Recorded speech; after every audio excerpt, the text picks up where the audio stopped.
ఈ 21 అవతారాలు ఒక్కసారి వింటే చాలు. వాటి పేర్లు విన్నంత మాత్రం చేత విష్ణు ప్రీతికి పాత్రులవుతారు. జాగ్రత్తగా వినండి.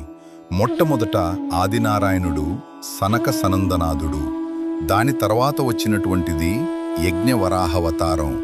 యజ్ఞవరాహవతారం తర్వాత నారదుడు. నారదుడి తర్వాత నరనారాయణుడు. నరనారాయణుల తర్వాత వచ్చినటువంటిది కపిలావతారం. కపిలావతారం తర్వాత దత్తాత్రేయ అవతారం. దత్తాత్రేయ అవతారం తర్వాత యజ్ఞావతారం. యజ్ఞుని యొక్క అవతారం తర్వాత వృషభావతారం. వృషభావతారం తర్వాత వచ్చింది పృథు మహారాజు గారి అవతారం. పృథు మహారాజు గారి అవతారం తర్వాత వచ్చినటువంటి అవతారం మత్స్యావతారం. మత్స్యావతారం తర్వాత కూర్మావతారం. కూర్మావతారం తర్వాత ధన్వంతరివతారం.